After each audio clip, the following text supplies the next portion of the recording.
sebuah kota kecil, ada seorang pengusaha tas dan sepatu yaitu Anissa. Ia harus mengirimkan produk ke toko besar di 3 kota.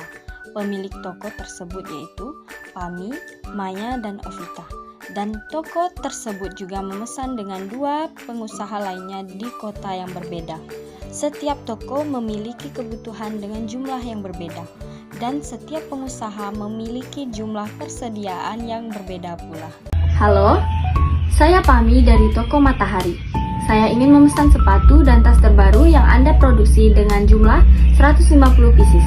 Saya harap pesanan saya dapat dikirimkan tepat waktu dan barang dalam keadaan bagus dan tidak rusak. Terima kasih. Halo, ini saya Maya dari toko Pelangi dari Kota Hijau ingin memesan produk yang Anda produksi untuk mengisi stok toko saya. Jadi saya ingin memesan tas dan sepatu masing-masing dengan jumlah 50 pieces. Jadi total semuanya 100 pieces. Terima kasih atas kerjasamanya. Halo, saya Ovita dari toko bunga Kota Asri. Seperti biasa, saya ingin memesan tas dan sepatu model terbaru berjumlah 200 pieces, sepatu 100 pieces, dan tas 100 pieces. Terima kasih.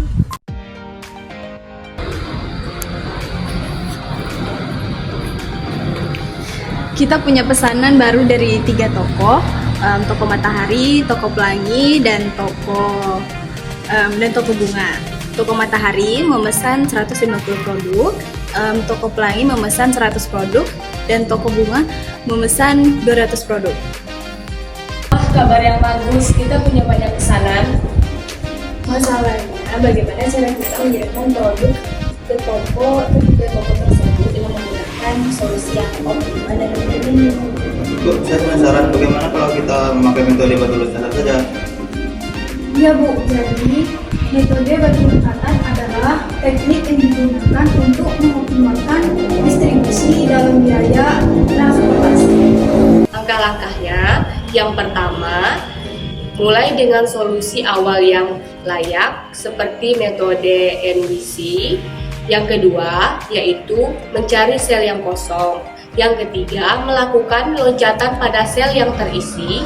Loncatan dapat dilakukan dengan cara vertikal horizontal. Dalam suatu loncatan tidak boleh dilakukan lebih dari 1 kali loncatan pada baris atau kolom yang sama tersebut. Loncatan dapat dilakukan melewati sel lain selama 1 sel tersebut.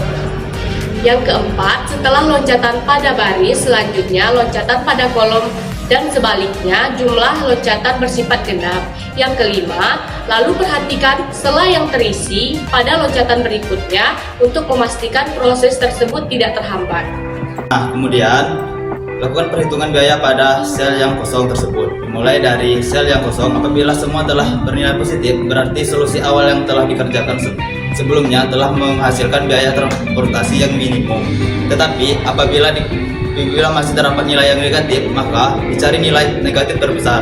Dan apabila terdapat tanda negatif, alokasikan produk dengan melihat proses sebelumnya. Akan tetapi yang dilihat adalah isi dari sel tersebut. Tambahkan dan kurangkan dengan isi sel negatif terkecil pada seluruh sel. Kemudian lakukan langkah yang sama dengan mengulangi langkah pertama sampai hasil perhitungan biaya tidak ada yang bernilai negatif. Kalau begitu kita coba.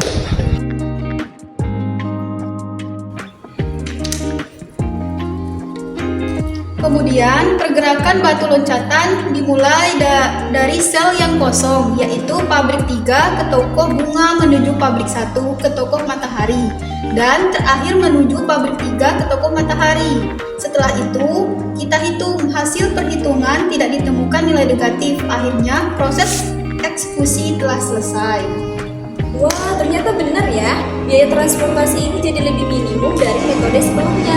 Ternyata metode batu loncatan ini sangat efektif dalam meminimkan biaya transportasi.